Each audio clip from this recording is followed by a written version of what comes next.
We were all hoping for a week one club dub, and we didn't get it. The best I can offer is a little Miami Dolphins group therapy.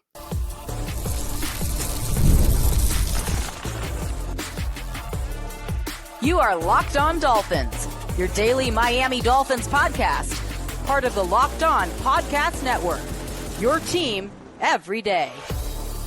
All right, Miami, welcome to another episode of Locked On Dolphins. It is your team every day here on the Locked On Network. I'm your host, Kyle Krabs, a lifelong Miami Dolphins fan, host of Locked On Dolphins, co-host of Locked On NFL Scouting, author of Touchdown Miami on Substack, NFL staff writer for A to Z Sports. Want to give a special welcome and shout out to our everydayers because it is your team every day. We don't just say it, we live it. Here on the Locked On Network, today's episode of Locked On Dolphins is brought to you by Game Time. Download the Game Time app, create an account. Use code Locked On NFL for $20 off of your first purchase. Welcome to, we're going to get 17 of these either way. So we're going to make them count. We're either going to get club dubs or we're going to get group therapy. And this is the first Dolphins group therapy session of the 2025 regular season after... what's the right adjective to describe yesterday's 33-8 loss to the Indianapolis Colts? Of course, we did the post-game show yesterday immediately after the game and kind of worked through the mechanics of a 30-0 hole and the turnovers and some of the regressions to old habits. And I think that's where the concern is for me when you go through the offseason process and hear the quarterback and the offensive assistants and Mike McDaniel talk about the tonality of the football team and expanding our menu and diversifying the run game and making personnel decisions to bring in different pieces of the puzzle and what it can afford you. And then you get into the first game of the season, and I understand the defense didn't force a stop all night. Literally 7 possessions, 7 scores. The first time since 1977 that's happened. Some of those on short field, some of those off turnovers, some of them going the length of the distance of the field, some of those you forced a punt, and there's a penalty on spot. It doesn't matter. You didn't force any stops on defense, and that doesn't breed a very complimentary game plan, and that's what the Dolphins need every week to have the formula that they have chosen to pursue this year to work, is to have complimentary football. They got the exact opposite of it. So I understand that's a piece of this puzzle too, but the most discouraging thing for me was you knew this could happen. I didn't think it would happen like this. This doesn't have to define the Dolphins season this year, but it can.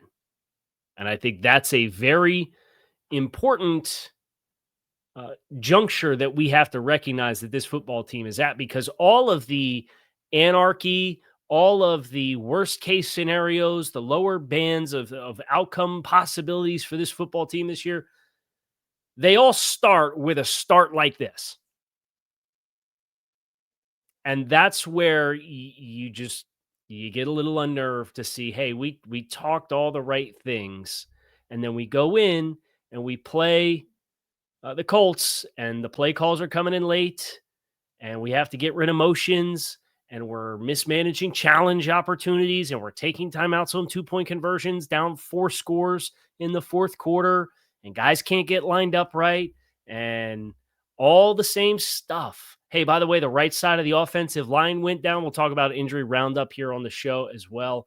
At the end of the show, Mike McDaniel did talk to the media today. And I think that's where I want to start, because Mike McDaniel took the podium today and he did something extremely out of character for Mike McDaniel. First, he was asked what the positives were. Chris Perkins tried to give a softball. Hey, let's get something good to talk about here. Yes, what were some of the good things, either individually or collectively? Mike said, I think, to be honest, the positive is that it was a miserable experience. It was embarrassing flat out, and in that, there's nowhere to hide.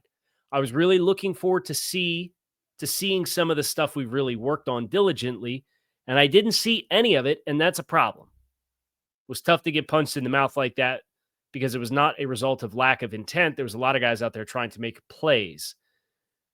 fast forward a little bit, I would say the good news is I don't see how it could be worse. That sounds like a challenge, Mike. I'm not going to lie. We'll find out at home. I would say the good news is I don't see how it could be worse. And then he did a thing that I think you could probably count on one hand.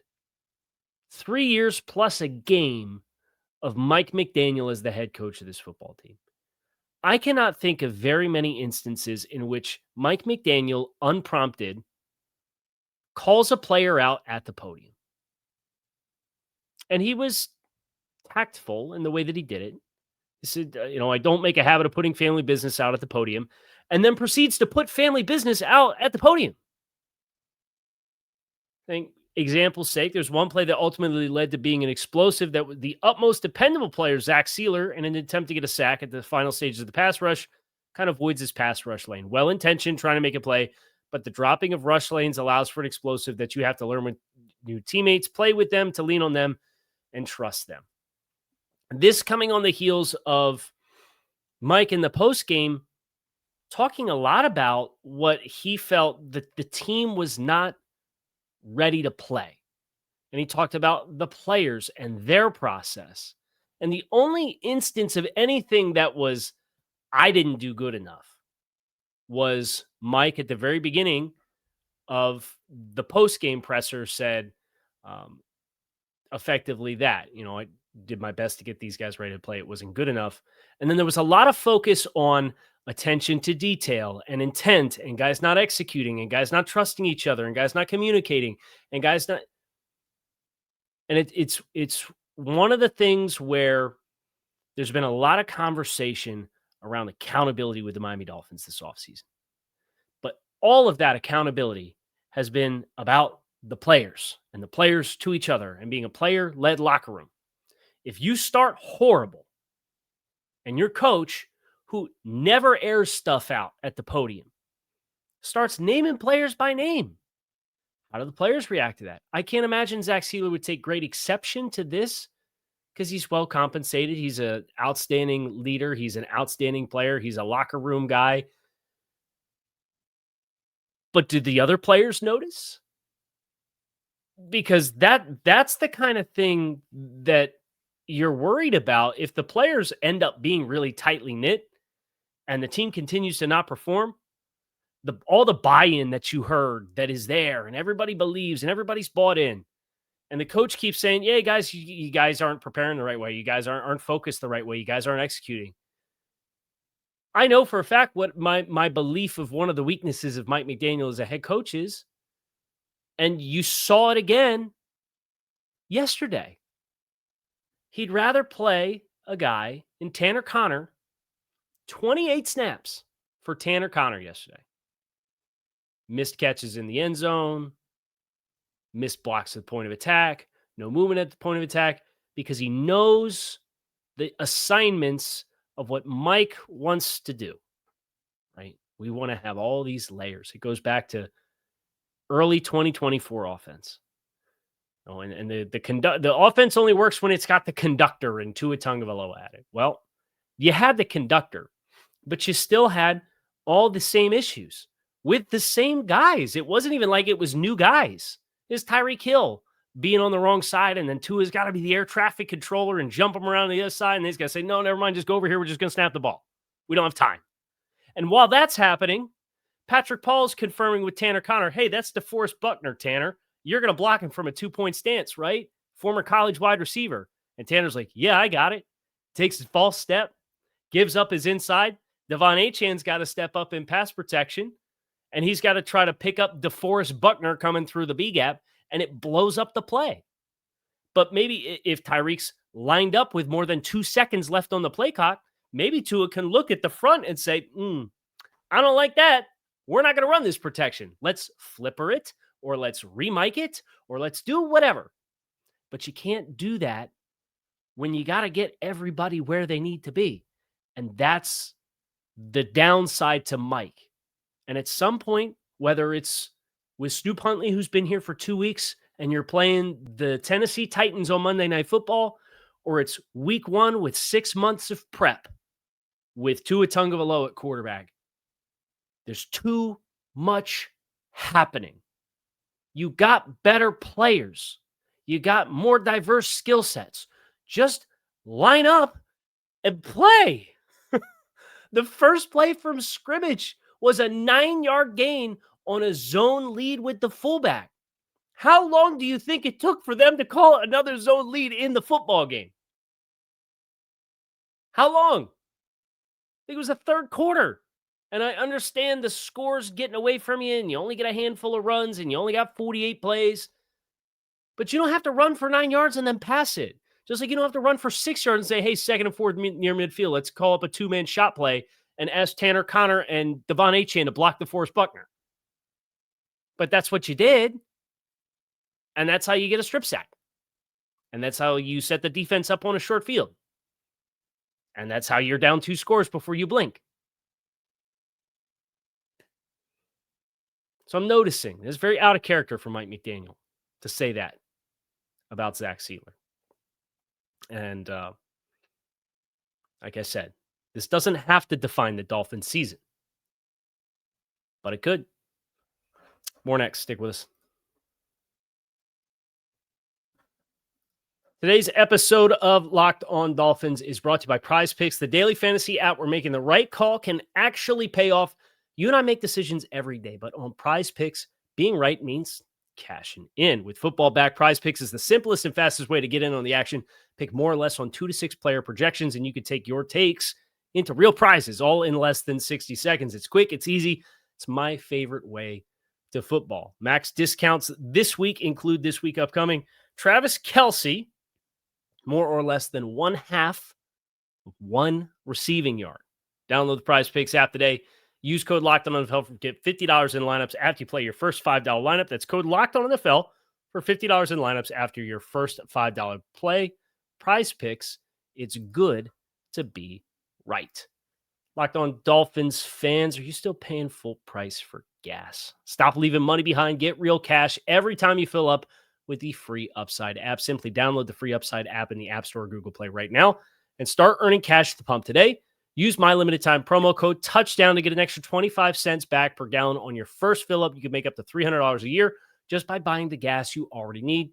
Might sound like it's too good to be true, but it's totally legit. Real people are getting paid just to make their daily commutes, and you can too. And you can cash out anytime to your bank account, PayPal, or an e-gift card for Amazon or other brands. Don't let this offer drive on by. Download the free Upside app now using limited time promo code TOUCHDOWN for a limited time 25-cent per gallon bonus. That's promo code TOUCHDOWN. Offers vary by user and location. Go to upside.com for terms and conditions. All right. So that's the Mike McDaniel chapter of group therapy. And I'd like to say this. You were aware of all the different possible outcomes. And you heard on Good Morning Football and ESPN and CBS Sports about the vibes around the Dolphins. You want to have some tangible meat of your evaluation before you get there, right? Because you could very easily have all of these efforts to change, and they can work just like they cannot work. And I personally, as a lifelong Miami Dolphins fan, I wear that on my sleeve. I got the Merino jersey back here. I got the old school Dolphins helmet just out of the frame over here on this side. This is a Dan Marino signed football in my background here. I am a Dolphins fan. And I do want to not be overreactionary. I do want to give things fair opportunity. And that's why today's group therapy and not we need to tear everything down and let's start talking about GMs and the draft and quarterback contract, all that stuff, right? Like if it gets to that point, we'll get there. But for now, it's just talking about some of the concerns that you knew existed, whether you believed it would be there or not, whether it would manifest itself or not. And now we're getting our first taste of reality, of what reality for this football team actually is, and how those concerns fit into that puzzle.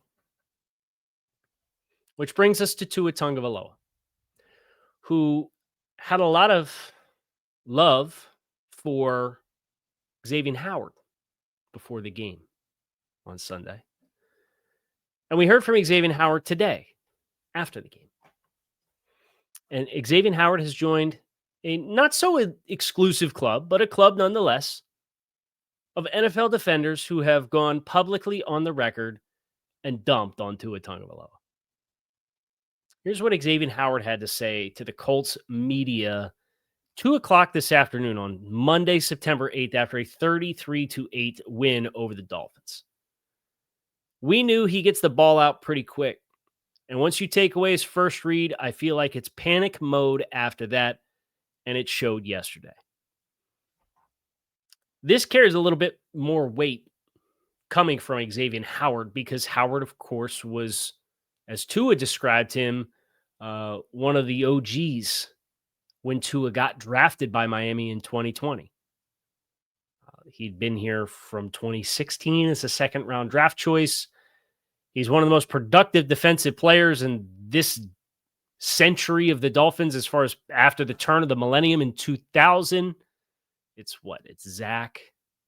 It's JT. It's Cam Wake. Is Xavien Howard fourth on that list?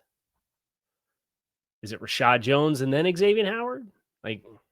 However you want to split it, it's good company. And as far as the Dolphins and their performance of defensive football since 2000, it's a very accomplished member of this organization, whether he had anything left in the tank or they left on good terms or what is off the field conduct, all that kind of stuff. Being a former teammate for as long as he was and having that kind of comment cuts. And I don't think it should be a surprise to anybody to figure out or to see or to accept Tua Tagovailoa is a wide initial vision cone passer. And the longer and deeper into progressions he gets, it feels like the more narrow the cone gets. And that's been the book. And that's why teams are really aggressive and roll a lot of the coverage to wherever Tyreek Hill ends up being. And as I'm watching the film, the coach's film today from Tua, there were missed opportunities. So you have your fair share of concerns about the play design and the complexity of the offense and the orchestration of anything. And it feels like that's where everybody else is kind of not pulling their weight. But then the actual execution against the Colts, the first interception, Tua misses high, self-admittedly hangs on to the ball for too long. And if he'd have worked through the progression to the other side of the field, the hook defender on that side was basic cover 3. It was not an exotic coverage. It was cover 3. And the hook defender was to the two-man side, and it was Devon Achane running just like a basic hook up on the perimeter and Tyreek running that inbreaker that was targeted on the play. Then you had Julian Hill. The Dolphins were in empty, and he runs a shallow hitch on the other side of the center with Waddle then running a similar route on the other side. But because Hill runs that underneath route, that hook defender in zone coverage is pulled down. He's got to plaster that. So Tua works to his right, and he said his feet had him feeling like he should have progressed through to the next progression. He hangs onto it. Tyreek has to clear the hook defender. He misses the ball high. It's intercepted by Cam Bynum. And he missed it bad. Like it was not, close. He missed it bad. Where if he works through the progression, coming into his line of sight from the other side of the field is the exact same route with no hook defender to throw around. That's on Tua. Just like I'll give the blame to Devon Achane, and I think this is one of the ones that Mike McDaniel kind of calling out. He was asked about Tyreek Hill. Today's the 365-day anniversary of Tyreek Hill's last 30-plus yard reception. He dropped a few along the way. It's neither here nor there. But Mike said just yesterday there were a few of those opportunities where his teammates with their off-the-ball assignments didn't execute, so you didn't have the throw to catch connection hooked up for that play to happen. One of those includes Tyreek running a deep over that he stops about halfway through and then works back out, and there's a deep out route by Jalen Waddle to that side of the field where you've created this run action toss, and then you dovetail your drop away from it, so you're set up to throw, and you can really get a lot of velocity in theory on that over or cross that returns and whips back out and almost plays out like sail, but it's with two outbreaking patterns, right? Devon Achane on that play is in pass protection, comes out through the ball carrier action, does not see Kenny Moore blitzing off the nickel until very late. That's on Devon Achane. So that's a bad play. A bad play is Achane missing his assignment, seeing it late, not having an angle to cut down on a nickel pressure against Tua Tagovailoa. Tua makes the bad play worse by Tua having poor ball security with the ball up here as he's trying to run away from the pressure and the contact. And because the ball's detached from his body, out away from his body, it's up by his shoulder pads, ball comes out. Fumble, lose the ball. Then Tua talked about the third interception, but I'm going to get ahead of myself here. I want to talk about the other missed Tyreek Hill explosive. That would have been a walk-in touchdown. A walk-in touchdown. We're going to talk about that after the break. Make sure you guys stick with us. NFL season is back. Honestly, there's nothing better than being at the stadium surrounded by fans cheering on your team, even in Hard Rock on Sunday against the Patriots. Let's be honest, though, getting tickets can be a hassle. There's queues, login screens, prices jumping at checkout. It can be frustrating. That's why I use Game Time. Game Time is the app that gives you the advantage as a ticket purchaser. Game Time makes it fast, easy, and it's backed by the Game Time guarantee. You'll always get 100% authentic tickets delivered on time at the best price. All fees are included, so the price you see is the price you pay. I love their panoramic seat views, so you see what sight line you're getting before you purchase the tickets. Download the Game Time app, create an account, use code LOCKEDONNFL for $20 off your first purchase. Terms to apply. Again, that's promo code LOCKEDONNFL for $20 off. Swipe, tap, ticket, go. Download Game Time today. Tyreek Hill running a middle over, and Tua flushed to his left.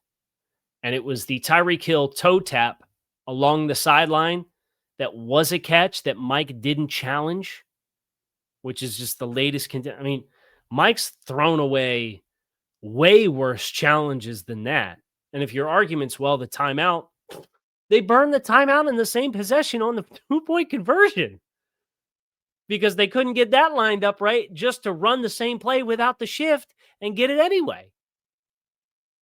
Come on now. So Tyreek Hill has a chunk catch along the sideline, but the ball is really late. And the way that the route spacing on the left side of the field declared itself, Tyreek got behind all of it. And it was like a deep half safety that was trying to run with it. It stood no chance. But Tua moving off this spot and getting outside the pocket takes an extra few steps to collect himself and really tries to gear into the throw. And the throw was, it just took a long time and it pulled him all the way into the sideline. Just like the deep out to Malik Washington that looked a lot like the same concept that you had the strip sack on that was a chance for Tyreek Hill to get an explosive play. Although that was between Malik Washington and Jalen Waddle, and Washington was targeted on the play and couldn't get his feet in bounds. All of your expectations for the Dolphins this season were hinging on Tua having the mastery of the offense. That's what we were told. That's what the communication was. This is a mastery. He's working on his consistency of his mastery of the offense. And I thought besides the Houston game, which was very easy to dismiss because that defense made everybody look like you know what last year. Can't say it. Family-friendly program. And yet Jackson Carman at right tackle. It's like your fifth tackle choice.